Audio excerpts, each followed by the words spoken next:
దేశం అందరూ కూడా యావత్ భారతదేశం కూడా ఈ రోజున సంబరాలు జరుపుకుంటున్నాము. ఆంధ్రప్రదేశ్లో బీజేపీ రాష్ట్ర కార్యాలయం విజయవాడలో కూడా పెద్ద ఎత్తున కార్యకర్తలు అందరూ కూడా ఈ సెలబ్రేషన్ చేసుకుంటున్నాము.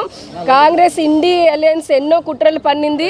దేశవ్యాప్తంగా కూడా ప్రజలందరినీ భయభ్రాంతులకి గురి చేసి వారి మనసులో మెదడులో విషం నింపాలని చూసినప్పటికీ కూడా నరేంద్ర మోదీ గారు అలాగే మోదీకి గ్యారంటీ అంటే గడిచిన 10 సంవత్సరాల నరేంద్ర మోదీ గారి ప్రభుత్వం ప్రజలకు చేసినటువంటి సర్వీస్ కానీ గుడ్ గవర్నెన్స్ కానీ అలాగే వెల్ఫేర్ ఇవన్నీ కూడా ప్రజలని మోదీ గారిని నమ్మేటట్టుగా చేశాయి. ఎన్ని కుట్రలను పన్నినా కూడా మళ్ళీ తిరిగి 3వసారి భారతదేశంలో అతిపెద్ద పార్టీగా భారతీయ జనతా పార్టీ ఆవిర్భవించింది. అలాగే ఎన్డీఏ అలయన్స్కి మంచి మద్దతునిచ్చారు ప్రజలు. ఈ రోజున ఎన్డీఏ లీడర్ లాగా భారత ప్రధాని నరేంద్ర మోదీ గారిని ఎన్నుకుంటున్నారు. అలాగే ఆ తర్వాత ఆయన ప్రధానమంత్రి లాగా 3వసారి మళ్ళీ ప్రమాణ స్వీకారం కూడా ఉంటుంది. ప్రపంచ దేశాధినేతలందరూ కూడా గడిచిన 2 రోజుల నుంచి కూడా నరేంద్ర మోదీ గారికి అభినందన తెలుపుతున్నారు. మొదటి నుంచి భారతీయ జనతా పార్టీ దేశ ప్రజలకు ఇచ్చినటువంటి మాట అలాగే రాష్ట్ర ప్రజలకు ఇచ్చాము. వికసిత్ ఆంధ్రప్రదేశ్ వికసిత్ భారత్ అని ఇక్కడ రాష్ట్రంలో ఎన్డీఏ అతిపెద్ద స్థానాలతో క్లీన్ స్వీప్ చేసింది.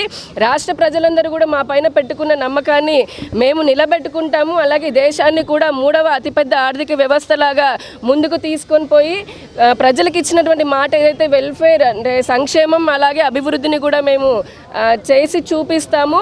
ఇదైతే సంతోషకరమైన రోజు. ఖచ్చితంగా ప్రజలందరూ కూడా మమ్మల్ని ఆశీర్వదించినందుకు వారికి అంతా రుణపడి ఉంటాము. భారత్ మాతాకి భారత్ మాతాకి. ఈరోజు అత్యంత శుభదినమైనటువంటి రోజు.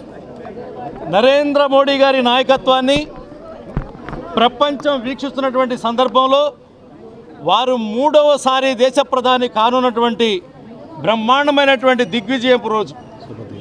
ఈ రోజున పార్లమెంట్ ఏదైతే వారు ప్రధానమంత్రిగా ఆశీర్వదిస్తూ ఎన్డీఏ తీసుకున్నటువంటి నిర్ణయం ఏదైతే ఉందో దేశాన్ని శుభ సంకేతాన్ని ఇస్తూ ప్రతిపక్షాల యొక్క ఆలోచనని ఏదైతే ప్రజల ముందు ఉంచేటువంటి తీరు దేశంలో అభివృద్ధి పక్క నడిచేటువంటి పద్ధతి ప్రతిపక్షాలని ఉంచాల్సినటువంటి పద్ధతిలో ఉంచేటువంటి క్రమ ఆలోచనతో పాటుగా ఇవాళ సమైక్య భారతాన్ని దేశం సౌభాగ్యవంతంగా ఉండటానికి వికసిత భారతాన్ని పునర్నిర్మాణం చేయటం కోసం ఆనాడు కాంగ్రెస్ చేసినటువంటి తప్పిదాలు ఏవైతే ఉన్నాయో వాటినన్నింటినీ సరిదిద్ది భవిష్యత్తు భారతాన్ని ప్రపంచం ముందు ఒక జగజ్జన్నిగా నిలబెట్టేటువంటి ప్రయత్నం కోసం జరుగుతున్నటువంటి శుభ సంకేతం ఈ రోజున జరుగుతున్నటువంటి శ్రీకారం నరేంద్ర మోడీ గారి యొక్క ప్రధానమంత్రి సంకేతం. దేశంలో అన్ని రాష్ట్రాల్లో ఏదైతే భారతీయ జనతా పార్టీ యొక్క విజయదుందుబి మోగించిందో అదేవిధంగా ప్రజలు ఏ విధంగా ఆదరించారో ఆంధ్రప్రదేశ్ రాష్ట్రంలో ఎన్డీఏ కూటమైనటువంటి తెలుగుదేశం పార్టీ జనసేన పార్టీ అదేవిధంగా భారతీయ జనతా పార్టీ కలిపి ఏర్పరుస్తున్నటువంటి ప్రభుత్వం ఈ రాష్ట్రంలో ఉన్నటువంటి వ్యవస్థలను నిర్వీర్యం చేసినటువంటి గత ప్రభుత్వ తాలూకా శిథిలాన్ని ఏర్చి కోటగా నిర్మించేటువంటి కార్యక్రమాన్ని ఈరోజు ఎన్డీఏ తీసుకుంటుంది.